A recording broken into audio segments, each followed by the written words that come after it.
নিউটাউনে স্বর্ণ ব্যবসায়ী খুনের ঘটনায় এবার জাল গোটাচ্ছে পুলিশ। অপহরণ করে স্বর্ণকারকে নিউটাউনে খুন করা হয়। এই ঘটনায় গ্রেফতার চতুর্থ জন। কোচবিহার থেকে গ্রেফতার বিবেকানন্দ সরকার ওরফে সোনাই। খুনের সময় ঘটনাস্থলেই ছিল বিবেকানন্দ, মারধরও যুক্ত ছিল সে। পুন্ডিবাড়ি থেকে আরেকজনকে গ্রেফতারের পরেই এমনটাই দাবি পুলিশের খবর সূত্রের।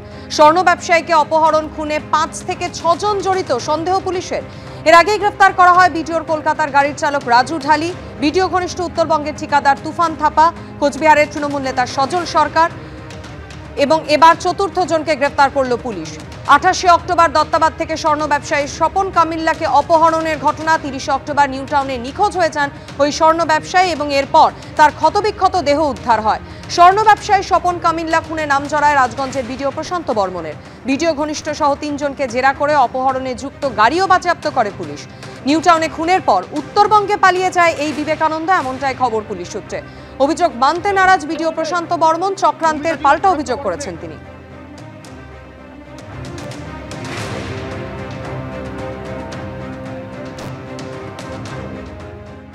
এসআইআর আবহে ফের রাজ্যে এলো নির্বাচন কমিশনের বিশেষ প্রতিনিধি দল। বৈঠক করলেন কলকাতা উত্তর, কলকাতা দক্ষিণ এবং দক্ষিণ 24 পরগনার নির্বাচনী আধিকারিকদের সঙ্গে। সূত্রের খবর, কলকাতা দক্ষিণের পারফরমেন্সে খুশি নয় নির্বাচন কমিশন। এদিকে বিএলওদের বিরুদ্ধে একাধিক অভিযোগ নিয়ে নির্বাচন কমিশনে চিঠি দিল বিজেপি। এসআইআর এর কাজ কোন পর্যায়ে তা খতিয়ে দেখতে রাজ্যে এলো নির্বাচন কমিশনের বিশেষ প্রতিনিধি দল। পশ্চিমবঙ্গের দায়িত্বপ্রাপ্ত senior deputy election commissioner Gyanesh Bharti সহ 4 জন রয়েছেন সেই দলে। মঙ্গলবার প্রথম ধাপে কলকাতা উত্তর ও দক্ষিণ এবং দ্বিতীয় ধাপে দক্ষিণ 24 পরগনা নিয়ে বৈঠক করে প্রতিনিধি দল। কলকাতা নিয়ে কিন্তু প্রথম ধাপে বৈঠক হয়েছে। কলকাতার পারফরমেন্স নিয়ে প্রশ্ন রেখেছে কমিশন এবং তার সঙ্গে জানিয়ে রাখি মূলত দক্ষিণ কলকাতায় ফর্ম বিলি যেটা হয়েছে, ডিস্ট্রিবিউট হয়েছে, সেটা এত কম কেন? ডিজিটাইজেশনের ক্ষেত্রেও কিন্তু প্রশ্ন তুলেছে কমিশন এবং 10 দিনের সময় দেওয়া হয়েছে, সঙ্গে দ্রুত এই কাজ শেষ করার কথা বলা হয়েছে। মঙ্গলবার সকাল 11:30 নাগাদ রাজ্যে এসে পৌঁছন পশ্চিমবঙ্গের দায়িত্বপ্রাপ্ত senior deputy election commissioner Gyanesh Bharti সহ 4 জন। রাজ্যের জেলা নির্বাচনী আধিকারিক, অতিরিক্ত জেলা শাসক ও ইলেকটোরাল রেজিস্ট্রেশন অফিসার বা ইআরওদের সঙ্গে বৈঠক করেন তারা। ডেপুটি নির্বাচন কমিশনার জ্ঞানেশ ভারতী তিনি এসেছেন এবং তার সঙ্গে অন্যান্য আধিকারিকরা তারাও কিন্তু আজকে কলকাতা এসে পৌঁছেছেন। 11:30 নাগাদ কলকাতা বিমানবন্দরে অবতরণ করে তার বিমান এবং কিছুক্ষণ আগেই তিনি কলকাতা বিমানবন্দর থেকে বেরিয়ে নির্বাচন কমিশনের যে দপ্তর তার উদ্দেশ্যে বেরিয়ে গিয়েছেন। এদিনের বৈঠকে উপস্থিত ছিলেন মুখ্য নির্বাচনী আধিকারিক মনোজ কুমার আগরওয়াল সহ অন্যান্য আধিকারিকরাও। সিনিয়র ডিসি আসছেন, প্রত্যেক জেলা যাচ্ছেন, উনি রুটিন মিটিং করলেন। বিএলওদের নিয়ে কোনো আলাদা ইনস্ট্রাকশন এলো? কারণ বিএলওরা বিভিন্ন জায়গায় বিক্ষোভের মুখে পড়ছেন। না, কোনো ইনস্ট্রাকশন নেই। কোনো problem regarding the form distribution sir, instead any message to the BLO after making? already EROs are very active. EROs are in touch with all of them. EROs are taking care. দক্ষিণ 24 পরগনা, যেখানে SIR সংক্রান্ত কাজ নিয়ে সবচেয়ে বেশি অভিযোগ জমা পড়েছে বলে সূত্রের দাবি, সেই জেলা নিয়েও আলিপুরে বৈঠকে বসে নির্বাচন কমিশনের বিশেষ প্রতিনিধি দল। আলোচনা হয় বিএলওদের বিভিন্ন সমস্যা নিয়েও। আমি বলছি কিচ্ছু হয়নি। আমি আগে বলেছিলাম ইল প্রিপেয়ার্ড নির্বাচন কমিশন এখনো নতুন ইনস্ট্রাকশন দিচ্ছে। রোজ নতুন ইনস্ট্রাকশন দিতে হচ্ছে কেন? চিড়ে চ্যাপটা হচ্ছে বিএলওরা, বাকিরা তো ওপরে বসে আছেন। আর বিএলওদের নাওয়া নেই, খাওয়া নেই, ঘুম নেই, তারা বিএলওর কাজ করে যাচ্ছেন। তার সঙ্গে সঙ্গে স্কুলের অথবা চাকরির কাজ করতে হচ্ছে, তার সঙ্গে সঙ্গে মানুষের ফোন, এবং তারা অসহায়। বিএলওদের জীবন যন্ত্রণা বাড়ানো হচ্ছে সরকারের অসভ্যতা এবং নির্বাচন কমিশনের অপদার্থতার জন্য। পশ্চিমবঙ্গে যারা বিএলও তাদের বেশিরভাগ, মানে শতকরা 80 বলতে পারেন সরকারি দলের। ফলে তাদের মদত চলবে, তাদের মদতে মৃতকে জীবিতকে মৃত করার চেষ্টা চলবে। সারা পশ্চিমবঙ্গে যে সর্বত্র বুথে আমাদের সেরকম শক্তপোক্ত সংগঠন নেই। ফলে সেই সুযোগ নিয়ে যারা ক্ষমতাধারী দল, যারা শাসক দল, তারা কিন্তু ভোটে কারচুপি করবার পূর্ণ চেষ্টা করবে। বুধবার নদিয়া ও মুর্শিদাবাদে যাবে নির্বাচন কমিশনের প্রতিনিধি দল। বৃহস্পতিবার যাবে মালদায়। 21 তারিখ ফার্স্ট লেভেল ইভিএম চেকিং কর্মসূচিও রয়েছে তাদের। নির্বাচন কমিশন পরিচালিত নির্বাচন কমিশনের আহ্বানে রাজনৈতিক দলরা সেখানে সহযোগিতার জন্য নেমেছেন, মানুষের পাশে থাকার জন্য। যারা এসআইআর কে বয়কট করছেন, এসআইআর বাংলায় হবে না ঘোষণা করেছিলেন, পশ্চিমবঙ্গের সবচেয়ে বেশি ক্যাম্প এবং সবচেয়ে বেশি লোকজন নিয়ে তারাই ময়দানে আছেন, তৃণমূল কংগ্রেস।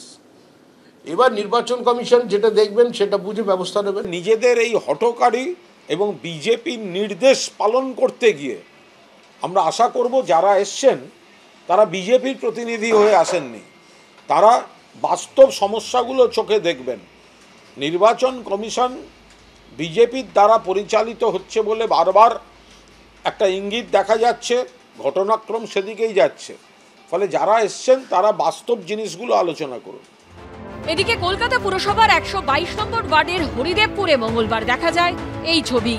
পাড়ার মধ্যে টেবিল পেতে বসে ফর্ম বিলি ও জমা নেওয়ার কাজ করছেন বিএলও। পেছনের দোকানে বড় করে টাঙানো তৃণমূলের ব্যানার, যেখানে লেখা বাংলার ভোট রক্ষা শিবির। ব্যানারে তৃণমূল নেত্রীর ছবি। এই ছবি তুলতে গেলে প্রথমে বাধা দেওয়া হয় এবিপি আনন্দ সাংবাদিক প্রবীর চক্রবর্তীকে। এদিকে ভুয়ো ভোটার ধরতে এবার আর্টিফিশিয়াল ইন্টেলিজেন্স বা এআই এর সাহায্য নিচ্ছে নির্বাচন কমিশন। সূত্রের খবর, ভুয়ো ভোটারের ছবি চিহ্নিত করতে এআই ব্যবহার করা হবে এবার। রুমা পাল, ব্রতদীপ ভট্টাচার্য ও প্রবীর চক্রবর্তীর রিপোর্ট, এবিপি আনন্দ। 2002-এর এসআইআর তালিকায় নাম নেই, তাই দাদু ঠাকুমার নাম রয়েছে এমন ভোটার তালিকার খোঁজে কলকাতার ডিরেক্টর অফ স্টেট আর্কাইভের অফিসে ভিড় জমাচ্ছেন বহু মানুষ। নথি হাতে পেয়ে স্বস্তির নিঃশ্বাস ফেলছেন অনেকেই। এসআইআর আবহে অনেকেই এখন মরিয়া হয়ে উঠেছেন পুরনো নথিপত্র জোগাড় করতে, যে কারণে বহু মানুষ প্রতিদিন ভিড় জমাচ্ছেন কলকাতার ডিরেক্টর অফ স্টেট আর্কাইভের অফিসে, কারণ এখানে রাখা থাকে বহু পুরনো সরকারি নথি। 2002 অথবা 2025 ভোটার তালিকায় নাম আছে তাদের, তবুও পারিবারিক নথিপত্র সঙ্গে রাখার জন্য ঘন্টার পর ঘন্টা এইভাবে অপেক্ষা। কোথাও কি একটা আতঙ্কের পরিবেশ তৈরি হচ্ছে? প্রত্যেকে স্বীকার করেছে তারা কিন্তু বাস্তবিক অর্থে আতঙ্কিত। নদিয়ার বাসিন্দা সিরাজ আলী গায়েন 1952 সালে ঠাকুমার নাম ভোটার তালিকায় ছিল কিনা তার নথি নিতে ডিরেক্টর অফ স্টেট আর্কাইভের অফিসে এসেছেন তিনি। মানে আলোচনা যেটা হচ্ছে একটু আতঙ্ক, যদি ডকুমেন্টস থাকলে ভালো হয়, এর জন্য তুলে নেয়। নথি আছে, 52 সালের দলিল আছে, 65 সালের দলিল আছে। দেশ স্বাধীন আগে 4 বছর আগে আমার ঠাকুরদাদা মারা গেছে। আচ্ছা, আমার ঠাকুমা ভোট দিয়েছে। নদিয়ার আরেক বাসিন্দা ফজলুল মণ্ডল, তার দাবি 1952 সালের ভোটার তালিকায় দাদু ও দিদার নাম ভোটার তালিকায় ছিল। সেই নথি পেতেই ডিরেক্টর অফ স্টেট আর্কাইভের দ্বারস্থ হয়েছেন তিনি। 1952 সালের যে ভোটার লিস্টে আমার দাদুর নাম আছে সেটার জন্য আমরা এসেছি। এসআইআর হচ্ছে, তার আগে থেকে যদি ওরা ঠিক করে রেখে দিই তাহলে আমার নেক্সট জেনারেশন যদি অসুবিধা না হয় তার জন্য এগুলো করে রাখছি। সব দিকে এরকম হচ্ছে বলে একটু মনের মধ্যে একটু ভয় ভয় লাগছে, বলা যায় না যদি কোনো অসুবিধা হয়। কেউ আবার দাদু ঠাকুমার পুরনো নথির খোঁজ পেয়ে কিছুটা স্বস্তি বোধ করছেন। এনআরসি হচ্ছে এর জন্য বা এসআইআর এর জন্য আমার ভোটার তালিকার নাম আছে 2002 সালে, তাও এগুলো উঠালাম প্রমাণ হিসাবে আর কি। হ্যাঁ, সঙ্গে রাখছি যদি লাগে আর কি। এসআইআর 50-60 জন তো আসছে। সাধারণত কজন আসে?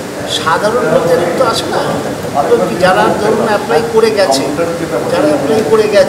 তারা অলরেডি সার্টিফিকেট তুলতে আসছে। ধরুন একটা মিনিমাম সার্টেন টাইম থাকছে, মিনিমাম নিয়মটা হচ্ছে যে আমাদের কাছে 1952 থেকে 71 সাল অবধি অনলাইন করে দিয়েছে, করা আছে, ছাড়া আছে। একদিকে ভোটার তালিকায় স্বচ্ছতা আনতে দেশের 12টি রাজ্য ও কেন্দ্রশাসিত অঞ্চলে চলছে এসআইআর, অন্যদিকে নথিপত্র না থাকলে উদ্বেগও কাটছে না সাধারণ মানুষের মধ্যে।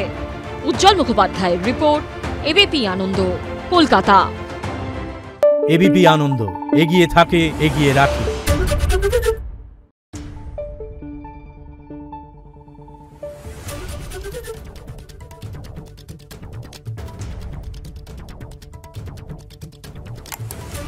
Thank you.